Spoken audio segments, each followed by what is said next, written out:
Mahigit 50 mag-aaral mula sa Kasagatan Elementary School sa Pangasinan ang nakatanggap ng mga kagamitang pang-eskwela mula sa 71st Infantry Battalion, katuwang ang mga pribadong sektor at iba pang organisasyon. Ulat ni Jeff Barocamo.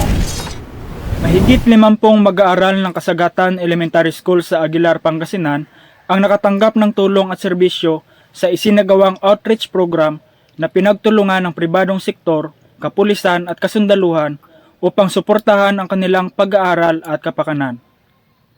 Pinangunahan ng Advisory Council ng First Pangasinan Mobile Force Company o PMFC sa pamumuno ni Mrs. Geraldine Hakyas, Chairwoman, ang nasabing aktibidad sa pakikipagtulungan sa mga kasundaluhan ng Charlie Company, 71st Infantry Kaibigan Battalion at mga kapulisan ng 1st PMFC.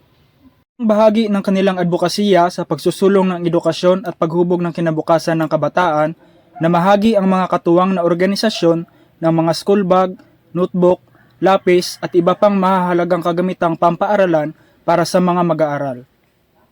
Nagsagawa rin ng libreng gupit ang mga tauhan ng 1st PMFC at Charlie Company 71st Infantry Battalion bilang karagdagang serbisyong naglalayong makatulong sa paghahanda ng mga bata para sa kanilang pag-aaral.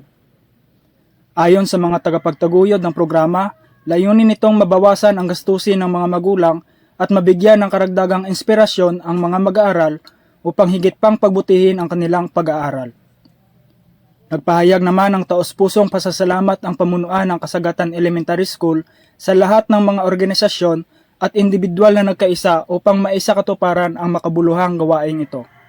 Kasagatan Elementary School, kayo po ay nagpapasalamat sa mga sumusunod na sponsor ng aming outreach program. Una po ay ang 1st PMFC, ang Advisory Council, ang 71st Battalion, ang Eagles Club, at ganoon din ang ating Barangay Council.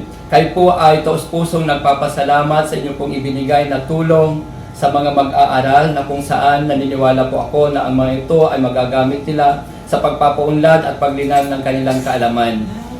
Sana po dalangin namin na patuloy kayong ingatan ng Panginoon at patuloy na pagpalain at ang pagpapalang yon ay bubuhos din sa mga tigit pang nangangailangan na katulad ng mga mag-aaral ng Kasagatan Elementary School. Muli, maraming salamat po.